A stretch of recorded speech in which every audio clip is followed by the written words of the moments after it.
Hello, dear students. Welcome to Math Master. Students, ये video exclusively standard 9th के बच्चों के लिए and today we are going to start chapter number 1 number system. Chapter number 1 number system में हमने already बहुत सारे videos हमारे चैनल पे अपलोड किए हैं and this video will cover exercise 1.5. So for exercise 1.5 standard 9th number system, all students get ready with your pen and paper and here we go. Students, the first question of exercise 1.5, we have to classify whether the following numbers are rational or irrational. Students, we all know that if you are able to write any number in the form of p upon q, अगर आप किसी भी number को p upon q form में लिख सकते हैं, then that number is rational, and if it is not rational we call it irrational. Now the first question is 2 minus root 5. Now we all know that 2 is rational and root 5 square root of 4 2 होता है, square root of 9 3 होता है, but square root of 5 it does not have any positive integer value, so square root of 5 is irrational. So square root of 5 is irrational, 2 is rational. Subtraction of rational and irrational is always irrational.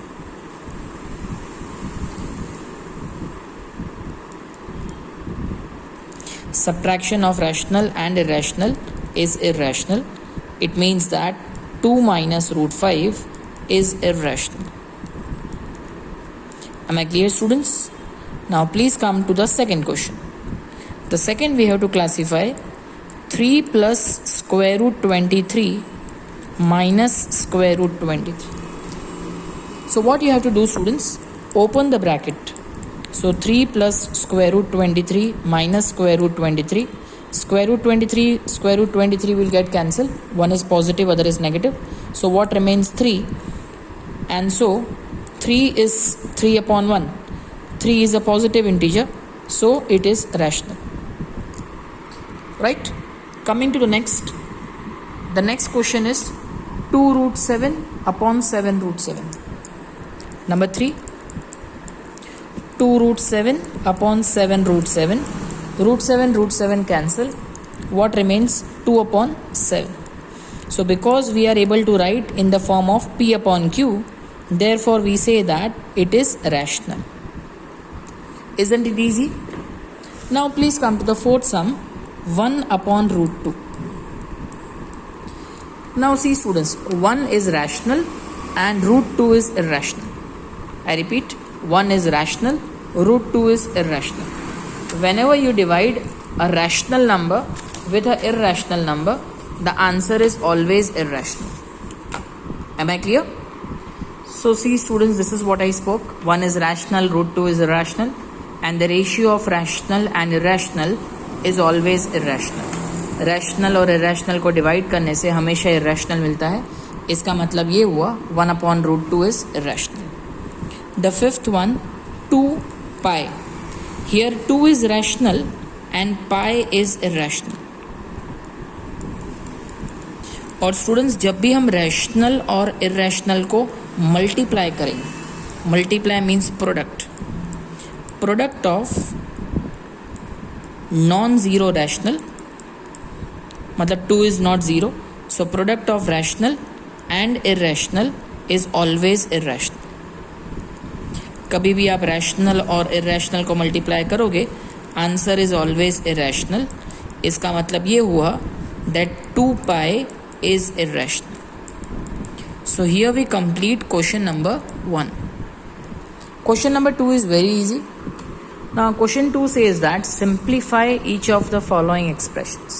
Simplify means we have to multiply, because in this case there are 2 brackets and between the 2 brackets the sign is of multiplication. No sign means multiplication. So let's begin. The first term will multiply with first term. So 3 will multiply with 2, it becomes 6.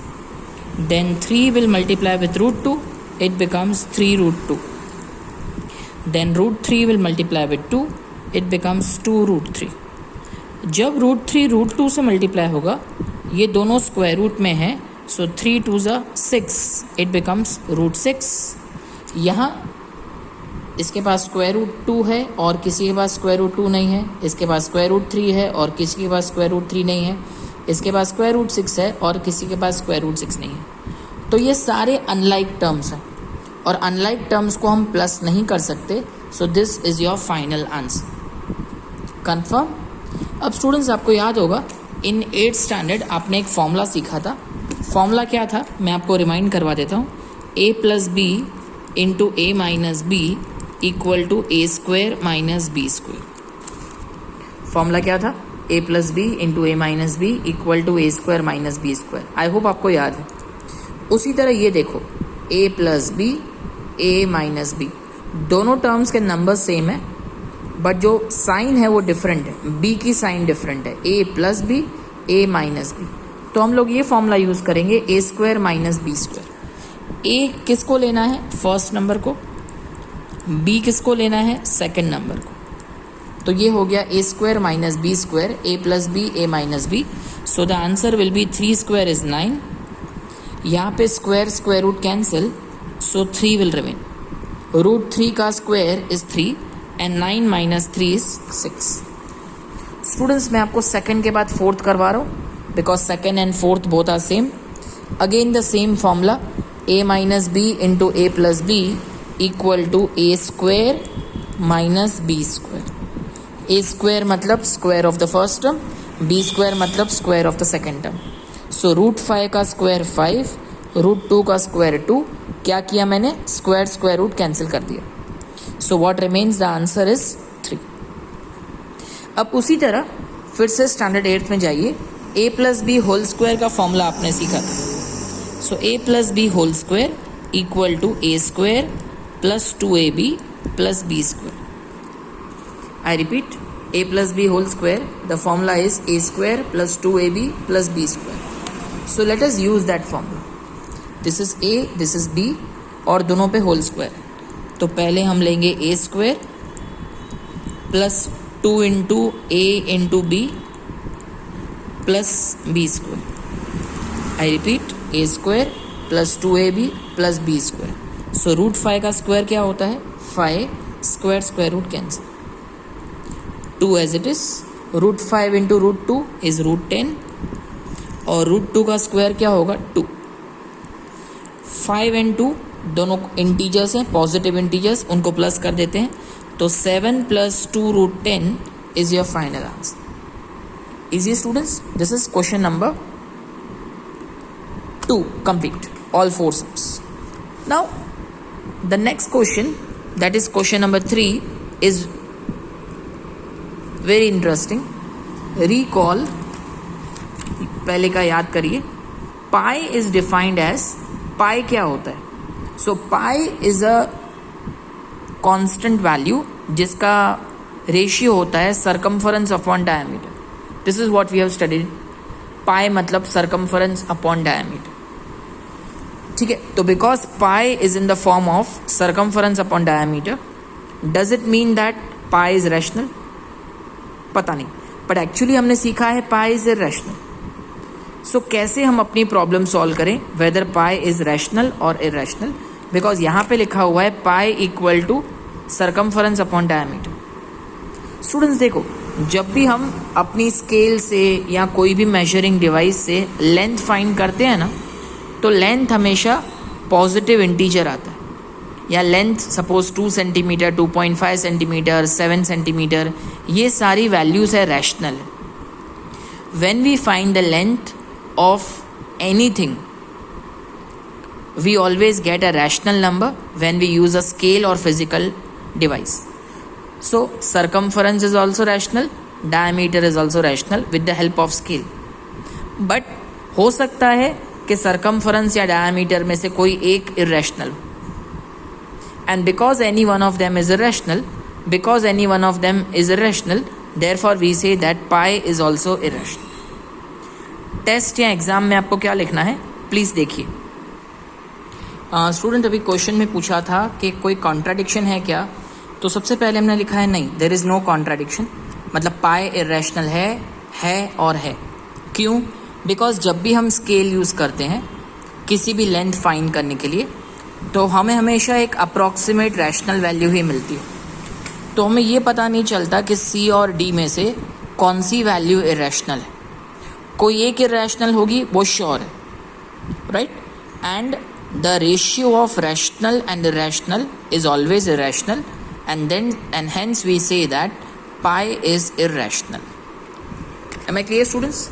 So this is what you need to write in the exams, that pi is irrational because any one of them, either C or D, is irrational.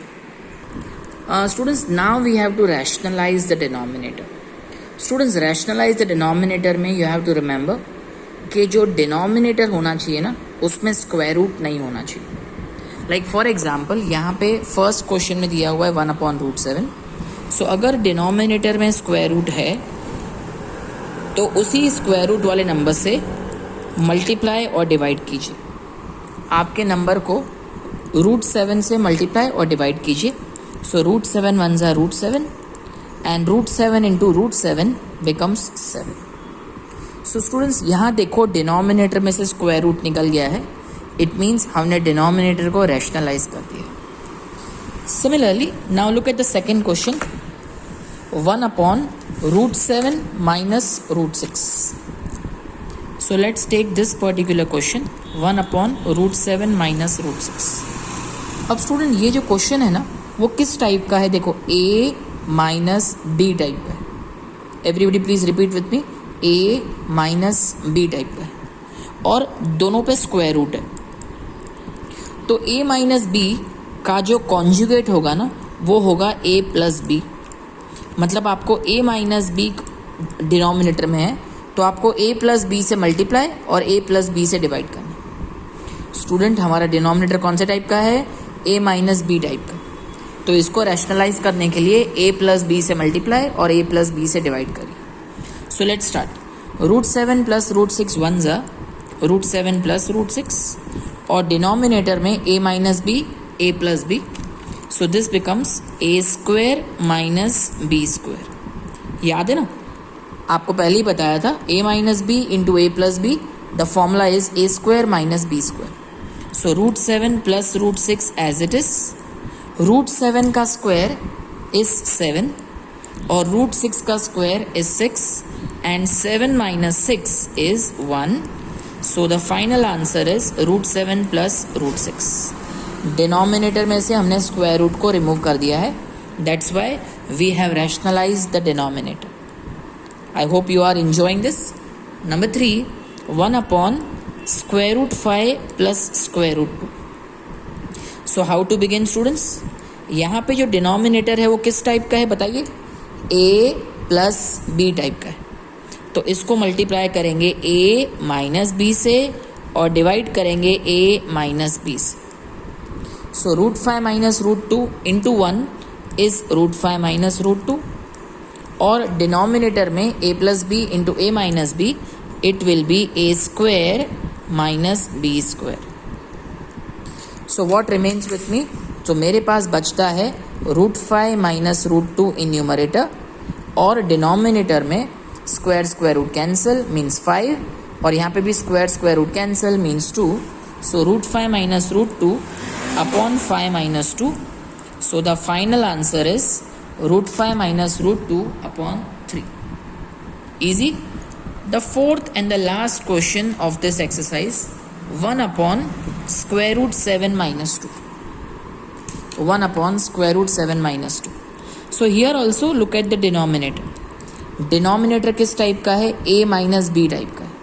तो इसको multiply करो A plus B से और इसको divide करो A plus B से। So what you get? I am sorry, यहाँ 2 के ऊपर स्क्वायर रूट नहीं है तो यहाँ पे भी नहीं आएगा। सो A माइनस B को मल्टीप्लाई करेंगे A प्लस B से और डिवाइड भी करेंगे A प्लस B से। सो √7 प्लस 2 को पहले 1 से मल्टीप्लाई करेंगे, किसी भी नंबर को 1 से मल्टीप्लाई करें इट रिमेन्स द सेम। नीचे A minus B A plus B, so the formula A square minus B square. So √7 plus 2, Here square root cancel, only 7 left. 2 का square 4. So what remains with me? Root 7 plus 2 upon 3. Denominator में से हमने square root हटा दिया, and hence this is my final answer. Now students, this topic, question number 4, represent square root 9.3 on number line. Such type of typical numbers, how to represent them on the number line, there is a special video coming up for you. So kindly, before that you go through all these sums, practice them again and again, because practice makes a student perfect. Okay, so kindly go through this video, and if you have any doubts, please let me know. Right, till then, right now it's goodbye and have a pleasant day.